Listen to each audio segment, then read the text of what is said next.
कृषी उत्पन्न बाजार समिती साक्री अंतर्गत पिंपळनेर व निजामपूर या ठिकाणी कुठलाही सर्व्हिस टॅक्स किंवा छुपा कर कापला जात नाही। सर्व्हिस टॅक्सच्या नावाने शेतकऱ्यांकडून 9 ते 75 पैशाने हिशोबपट्टीतून कमी करून शेतकऱ्यांना दिले जातात, अशी माहिती कृषी उत्पन्न बाजार समितीचे उपसभापती भानुदास गांगुर्डे यांनी प्रसार माध्यमांशी बोलताना दिली। कृषी उत्पन्न बाजार समिती अंतर्गत उपबाजार समिती पिंपळनेर येथे खुले कांदा निलावाचा शुभारंभ धाडणे गावातील आदर्श शेतकरी रवींद्र गोरख ऐराव यांच्या हस्ते नारळ फोडून कांदा निलाव सुरू करण्यात आला।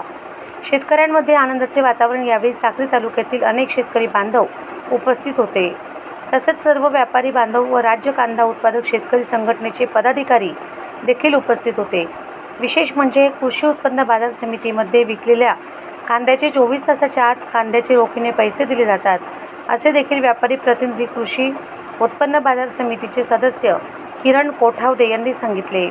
तर साक्री तालुक्यातील काही खाजगी मार्केट कमिटीमध्ये देखील रोखीनेच पैसे दिले जातात, पण सर्व्हिस टॅक्सच्या नावाने शेतकऱ्यांकडून 9 रुपये 75 पैशाने हिशोबपट्टीतून कमी करून शेतकऱ्यांना दिले जातात। मात्र कृषी उत्पन्न बाजार समिती साक्री अंतर्गत पिंपळनेर व निजामपूर या ठिकाणी कुठलाही सर्व्हिस टॅक्स किंवा छुपा कर कापला जात नाही, असे देखील कृषी उत्पन्न बाजार समितीचे उपसभापती भानुदास गांगुर्डे यांनी माध्यमांशी बोलताना सांगितले। यावेळी कृषी उत्पन्न बाजार समितीचे सभापती ऋतुराज ठाकरे, बाजार समितीचे सचिव, उपसचिव व बाजार समितीचे सदस्य उपस्थित होते। तुषार ढोले, साक्री सहसंपादक। समोर मीटिंग घेतली मार्केट कमिटीने, त्यांना पण आम्ही निदर्शनास आणून दिलं, राज्य शासनाला वेळोवेळी निदर्शनास आणून दिलं, पण ते आमच्या अखत्यारीतलं नाही। आमचं फक्त हे राज्य शासन उत्पन्न बाजार समितीमध्ये जर माल आणला तर त्यांना सगळं काही मिळू शकतो। शासनाचं समजा काही आलं तर त्याचंही काही अनुदान वगैरे मिळू शकतं, याची ही जबाबदारी यांची असतेच आणि त्यानुसार या ठिकाणी यावं अशी आमची कळकळीची विनंती।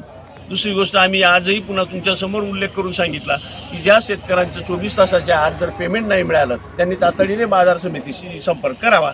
ते म्हणजे शेतकऱ्याला सहकार्य करण्याची भूमिका आमच्या लक्षात आणून दिलं, त्याला आम्ही जबाबदार नाही। सचिव, सर्व शाखा प्रमुख यांची राहील।